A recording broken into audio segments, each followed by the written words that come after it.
opposite way? My hair's almost fixed.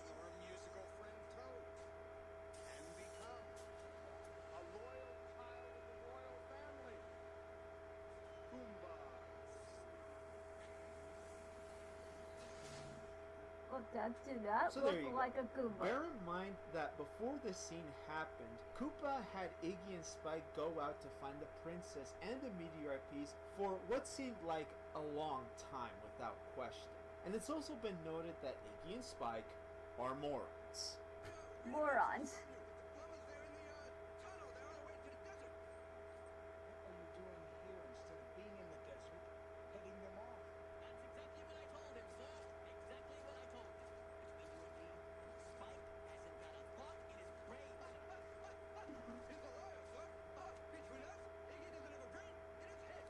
You would think that with such an important task, Koopa would have hired someone who could get the job done, or at least find someone smart to do this kind of task. And guess what? Koopa has these two idiots strapped into the Devo chamber to make their brains grow and get smarter.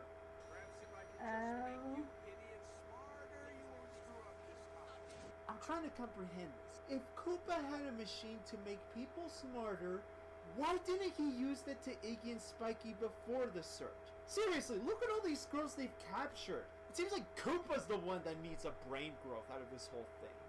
And there's quite a lot of moments like that throughout the whole movie. There's plot holes, moments that make people look like dumbasses, inconsistency with the editing, and a lot of bullshit moments that shouldn't have happened. Just take my word for it.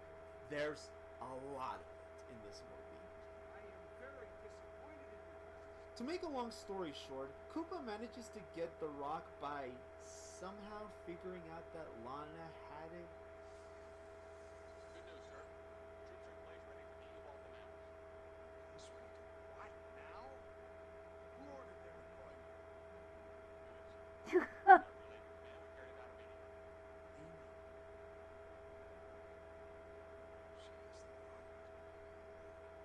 Arrest her! But whatever. He gets it back and prepares the Goomba army to invade Earth.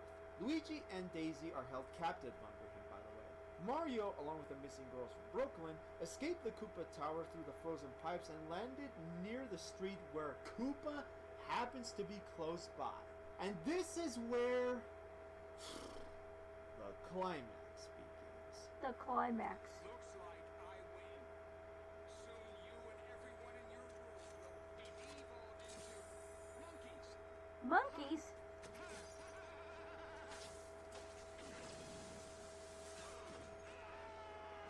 It's Mario against Koopa, and the whole fight is...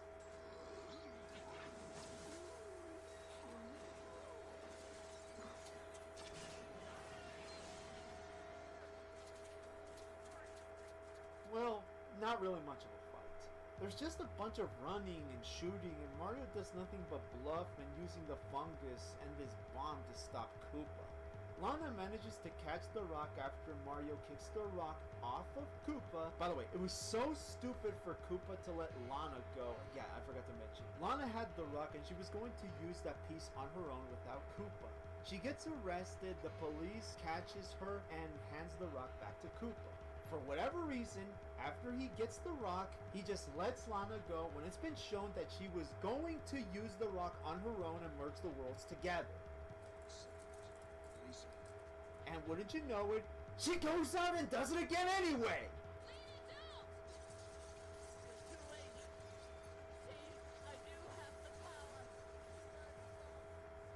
But it doesn't matter anyway, since it's here where we find out exactly why Daisy was needed in the first place for this plan to work.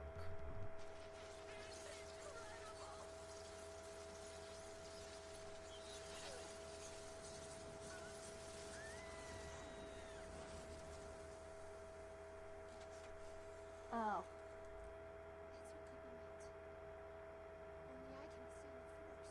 After learning about this and Daisy helps Luigi get the meteorite piece off the meteor, the worlds separate and they manage to defeat Bowser by using the Devo guns, which are basically portable gun versions of the Devo chamber. They shoot at him and it looks like a bad idea because it looks like Koopa's getting stronger from this ray. I don't know how it works. But as hope would have it, the bomb would save the day.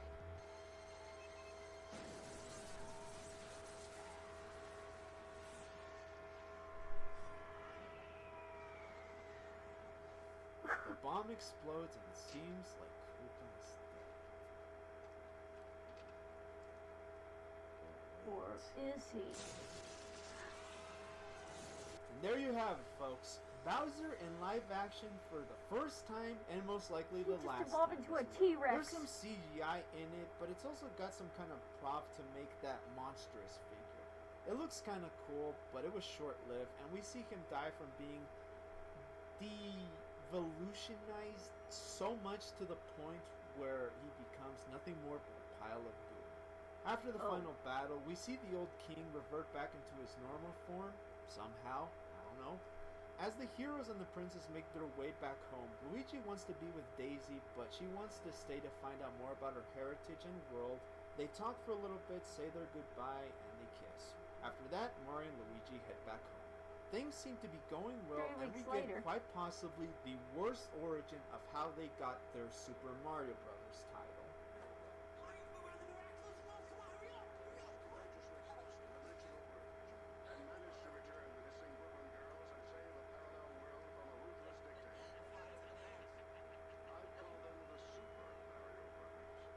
What a fucking blow.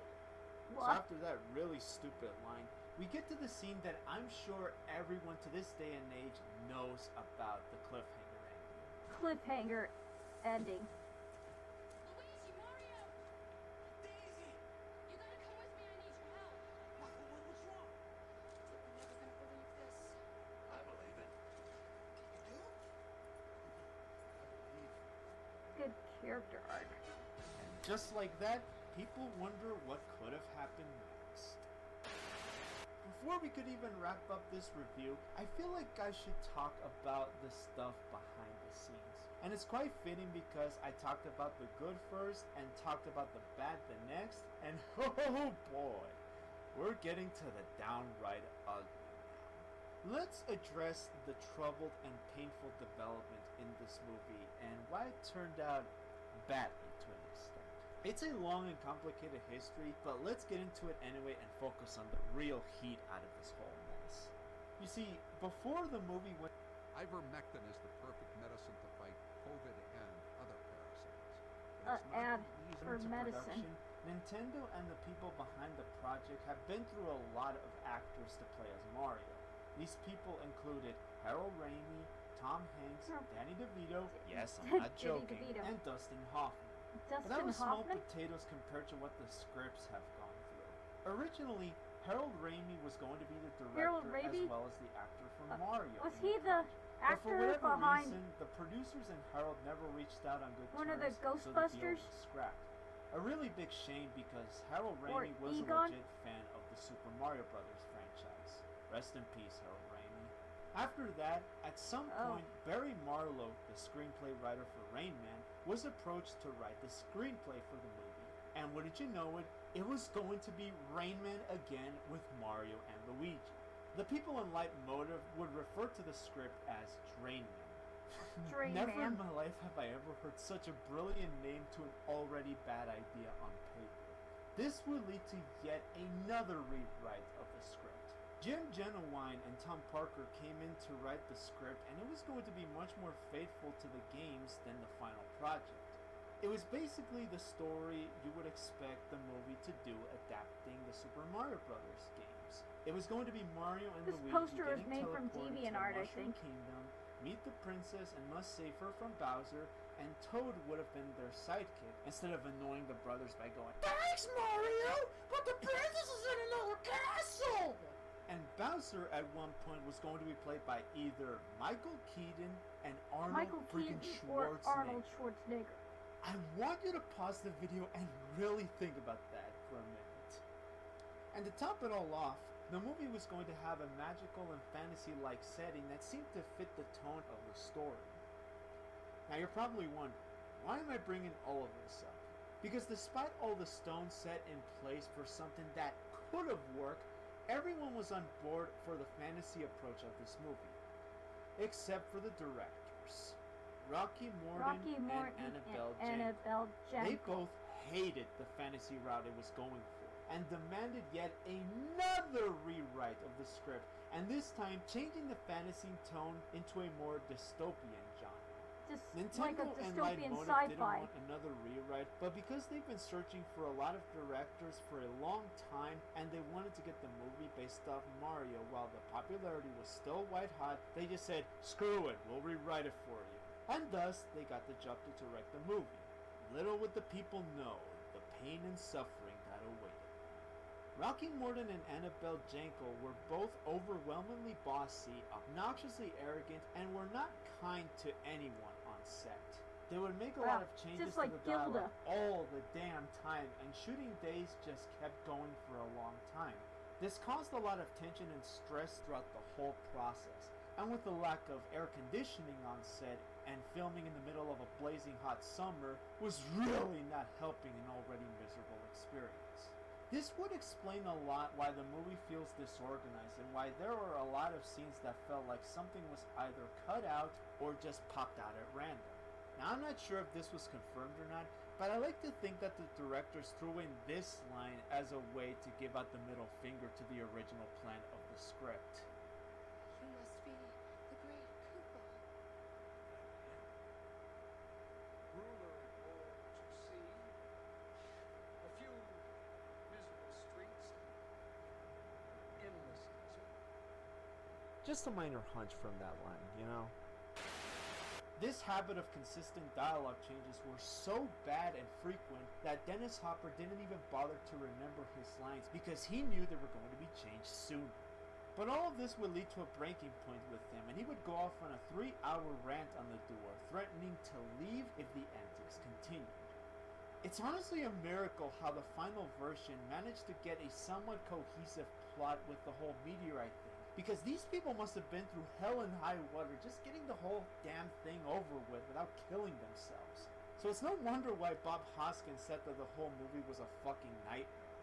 John Leguizamo said in his autobiography that he drank a lot of scotch to ease the stress out of this whole thing. Scotch? Even then, despite all their efforts, after all that struggle, after all that heat, after all the shoots, after such a god-awful experience, completing the movie and market the hell out of it, it would all end in vain. As I've mentioned before, the movie bombed. The movie didn't make back its $48 million budget. The two directors got blacklisted and never directed $38.9 another million. movie again, and Shigeru Miyamoto said that he regretted the film's decision. And I gotta say, what a fatal blow.